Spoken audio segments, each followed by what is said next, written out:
It is a digital way. Chettinad Snacks Online brings the heritage to your doorstep. We connect tiny dots of Chettinad Kitchen. Chettinad Snacks Online, the ultimate gateway of heritage-rich homemade products. Chettinad குக்புக்கில் மொறுன்னு காரசாரமாக ribbon pakoda எப்படி செய்யறதுன்னு பார்க்க போகிறோம். தீபாவளி வந்துடுச்சு, எல்லாரும் வீட்லேயும் snacks பண்ணுறதுக்கு ரெடியாக இருப்பீங்க. இந்த ரெசிபி உங்களுக்கு ரொம்ப பயனுள்ளதாக இருக்கும். 2 விதமான ரிப்பன் பக்கோடா ரெசிபி நான் உங்களுக்கு ஷேர் பண்ண போகிறேன். ஒன்று பூண்டு அரைச்சி சேர்க்கறது, ஒன்று பூண்டு சேர்க்காமல் செய்கிறது. ரெண்டுமே வித்தியாசமான ரெசிபி. வீடியோவை ஸ்கிப் பண்ணாமல் பாருங்கள். ரொம்ப ஈஸியாக சட்டுன்னு வேலைக்கு போகிறவங்க கூட வீட்டுக்கு வந்து ஈஸியாக செய்யக்கூடிய ஒரு ரிப்பன் பக்கோடா இப்போ பார்க்க போகிறோம். வீட்டில் செய்யும்போது உங்களுக்கு குவான்டிட்டியும் நிறைய கிடைக்கும், தாராளமாகவும் சாப்பிட்லாம். தரமான பொருட்களை வச்சு ஈஸியாக எப்படி செய்கிறதுன்னு பார்க்கலாம். இதுக்கு தேவையான பொருள் என்னன்னு முதல்ல உங்களுக்கு சொல்லிடுறேன். 1 கப் பொட்டுக்கடலை எடுத்து மிக்ஸி ஜாரில் சேர்த்து நைஸாக அரைச்சி எடுத்துகிட்டு வந்துடுறேன். நைஸாக அரைச்சாச்சு. இதை இப்போது ஜலிச்சுக்கலாம். இதில் கப்பி குருணை இருந்ததுன்னா சில்லில் இறங்காது, அதனால் இதை ஜலிச்சிட்டோன்னா நல்லா ஸ்மூத்தாக ஃபைன் பவுடராக கிடைக்கும். ஜலிச்சு எடுத்துக்கோங்க. பொட்டுக்கடலை 1 கப் எடுத்து ஜலிச்சு எடுத்துருக்கேன். இப்போ இதுக்கு தேவையான பொருட்கள் என்னென்னு பார்த்துடலாம். இதில் நம்ம 2 வகையான மாவு சேர்க்க போகிறோம். பொட்டுக்கடலை மாவு, கடலை மாவு. இதுக்கு பதிலாக நீங்கள் உளுந்த மாவு கூட சேர்க்கலாம், வறுத்து அரைச்ச உளுந்த மாவு கூட சேர்க்கலாம். இப்போ நான் 1 கப் அரிசி மாவுக்கு 1/2 கப் பொட்டுக்கடலை மாவும் 1/2 கப் கடலை மாவும் சேர்த்துருக்கேன். நீங்கள் உளுந்த மாவு இருந்ததுன்னா அது கூட 1 டீஸ்பூன் சேர்த்துக்கோங்க. ரொம்ப மணமாக அட்டகாசமாக இருக்கும், பொறுன்னு இருக்கும். இந்த கடலை மாவும் பொட்டுக்கடலை மாவும் சேர்க்கும்போது ரொம்ப பொறுப்பாக இருக்கும். இதுக்கு தேவையான உப்பு, பெருங்காயம் நல்ல மணமாக இருக்கும், அதனால் பெருங்காயம் தாராளமாக சேர்த்து விடுங்க.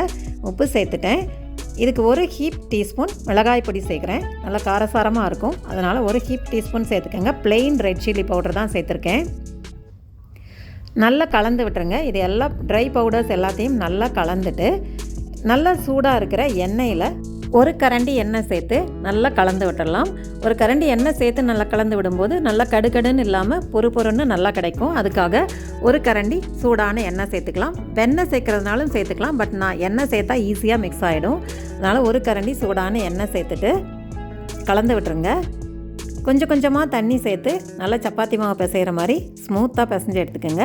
அந்த நீட்டமாக ரிப்பன் பக்கோடா சில்லு இருக்கும்ல, அதில் வச்சு புழிஞ்சு எடுக்க போகிறோம். இப்போ எண்ணெய் காய வச்சுட்டு ரிப்பன் பக்கோடா சில்லு போட்டுட்டு புழிஞ்சு எடுத்துருங்க.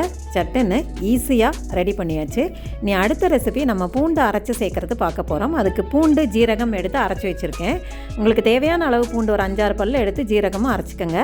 1 கப் அரிசி மாவுக்கு 1 கப் கடலை மாவு சேர்க்குறேன். இப்போ நான் பொட்டுக்கடலை மாவு சேர்க்கலைங்க.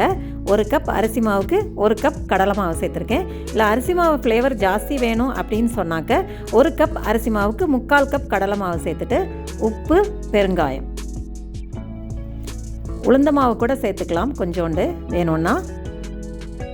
1 ஹீப் டீஸ்பூன் மிளகாய் பொடி ஏற்கனவே சேர்த்தோம்ல, அதே மாதிரி பெருங்காயம், மிளகாய் பொடி சேர்த்தாச்சு. ஒரு 4-5 பல் பூண்டும் ஜீரகமும் அரைச்சிருக்கேன். கொஞ்சோண்டு தண்ணி சேர்த்து அரைச்சிட்டேன். அதையும் நல்லா வடித்து எடுத்துக்கலாம். அந்த திப்பியாக இல்லாமல் ஸ்மூத்தான சாறு மட்டும்தான் விடணும். அதனால் அரைச்சதை வடித்து எடுத்துருங்க. நல்லா வடிகட்டி எடுத்துகிட்டு கலந்து விடுங்க.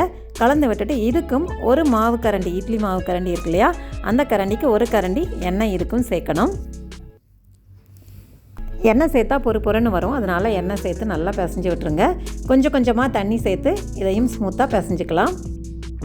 அது போலவே இதையும் நல்லா பிசைஞ்சிட்டு கட்டிகள் இல்லாமல் ஒரே மாதிரி ஸ்மூத்தாக பிசைஞ்சு எடுத்துக்கிறேன்.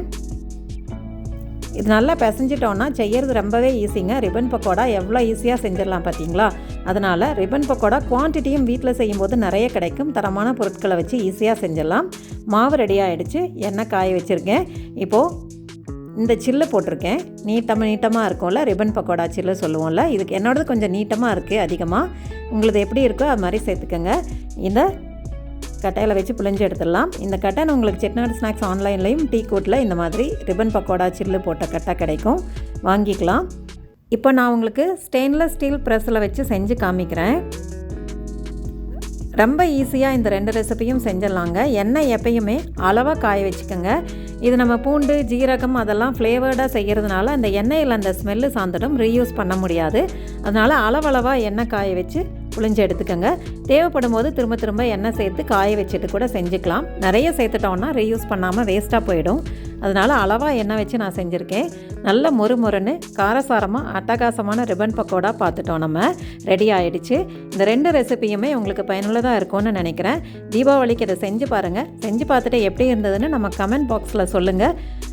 நீங்கள் ஃபஸ்ட் டைம் பார்க்குறவங்களா இருந்தால் நம்ம சேனலை சப்ஸ்கிரைப் பண்ணிக்கோங்க. ஃப்ரெண்ட்ஸ் கூட ஷேர் பண்ணிக்கோங்க.